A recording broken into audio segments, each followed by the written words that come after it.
Este ha sido un video bastante pedido en este canal y estoy muy contento en presentárselos. Hoy vamos a platicar de cuál es la relación entre el terror y la fantasía. Hola, bienvenidos a Esto No Es Un Spoiler, mi nombre es Joaquín y el día de hoy quiero platicar con ustedes de un video que los suscriptores del canal me han pedido. Y es que platique un poco de en dónde, si viéramos un diagrama de Venn, en dónde se intercalan, dónde se intersectan el terror y la fantasía.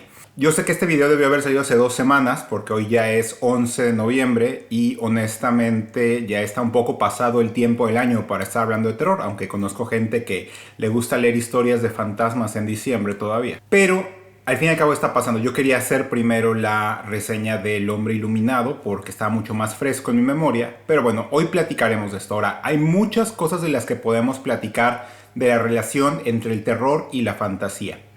Pero hoy quiero enfocarme en un aspecto muy específico, que es cuál es la relación temática, narrativa e histórica entre un tipo muy específico de terror y las novelas de fantasía, o en general la comunidad en general de fantasía, no solamente literaria, sino también medios audiovisuales en este género que nos gusta tanto. Y es precisamente la relación entre el terror cósmico y la fantasía. ¿Por qué es importante esta relación? Porque podemos comprender una de las dos venas más fuertes de la fantasía y sus influencias y cómo ha permutado en la cultura popular contemporánea si entendemos una relación muy curiosa pero completamente justificada en la literatura, porque al fin y al cabo estos dos escritores publicaban en el mismo tipo de revistas.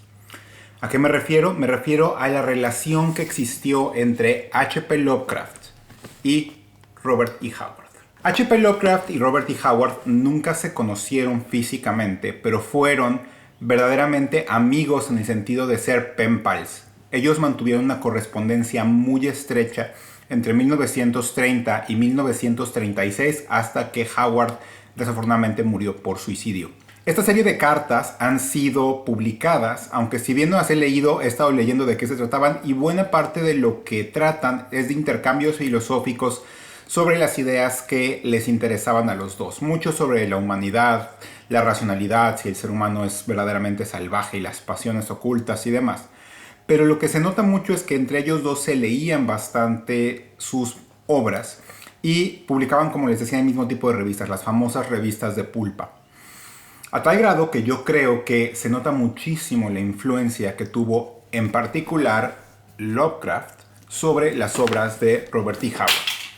Si han leído esta obra en particular, que son los cuentos tempranos, que son desde 1932 a 33, va a ver que justo son los cuentos que Howard escribió cuando ya mantenía la correspondencia con Lovecraft. Algunos de estos cuentos, en particular, por ejemplo, La Torre del Elefante, nos presentan escenarios en donde Conan, nuestro querido bárbaro, tiene que recorrer castillos, mazmorras y se sugiere la idea de que en las mazmorras habitan seres extradimensionales, entidades malévolas, cósmicas, que completamente son ajenas a la humanidad y para las que la humanidad somos verdaderamente nimios.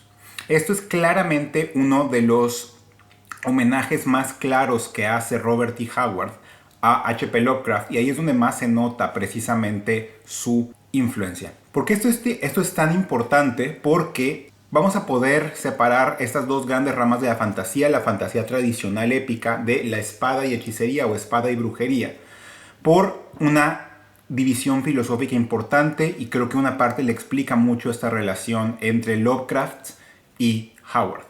Por principio de cuentas, la fantasía tradicional, la fantasía tolkieniana, tendemos a ver mucho esta idea de bien contra el mal, pero es porque tiene un trasfondo religioso muy fuerte. Ustedes saben que Tolkien, Lewis de una forma mucho más directa y más obvia, pero Tolkien tiene mucho esta idea teológica de el bien contra el mal.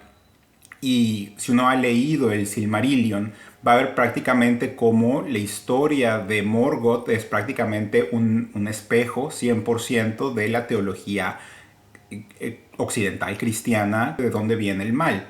En cambio, en la espada y hechicería, que Howard, pero también y se nota muchísimo en Elric, en las novelas de Elric de Moorcock. El mal es algo completamente extraño y diferente, o el mal es el caos.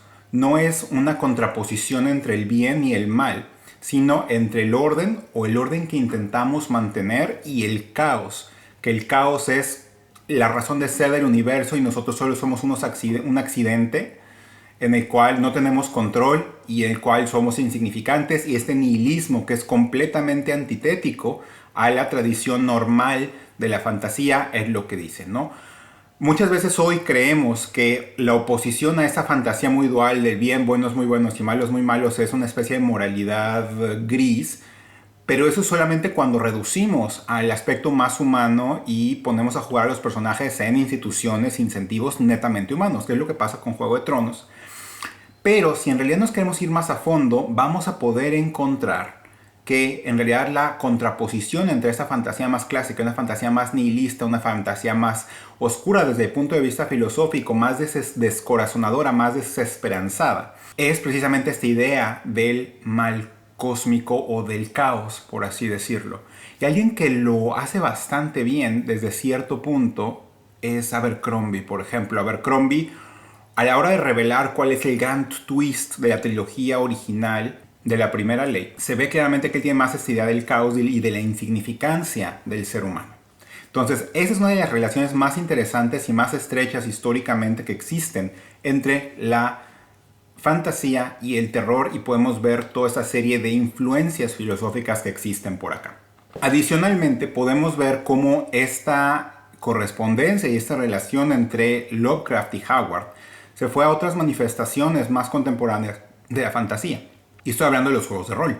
Cuando uno piensa en un juego de rol, los más clásicos, los que llamamos de puro mazmorreo, o el dungeon crawl, vamos a ver que hay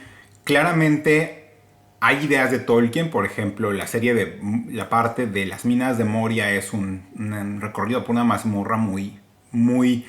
Se nota que de ahí salió la idea, pero también de esas historias de Conan. Y lo más importante es que cuando Gygax y Arneson crearon Calabozos y Dragones, se basaron prácticamente en criaturas de ideas 100% Lovecraftianas, específicamente cuando crearon a los aberrantes. Si yo les cuento de quiénes son los aberrantes en Calabozos y Dragones, o las aberraciones, son esta serie de seres abominables que proceden de un plano material más allá de la existencia.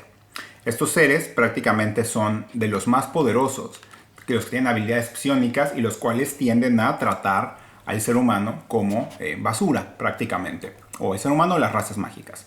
Entonces, acá en el manual de monstruos de Calabozos y Dragones, que espero que se vea bien y les recomiendo, traten de conseguirse este libro, como ven, en perfecto español. Aunque no jueguen Calabozos y Dragones, porque es un súper bestiario de fantasía y es como ver uno de los clásicos bestiarios zoológicos de la vida. Algunos de los monstruos aberrantes más famosos son, por ejemplo, los contempladores, que son básicamente un ojo con ojos, que son, yo creo, de los monstruos más típicos de Calabozos y Dragones. Los abolets, que son también criaturas del espacio malignas. Y probablemente que se nota muchísimo más de dónde salió esta influencia, o hasta dónde llega esta influencia, es el famosísimo Azotamentes.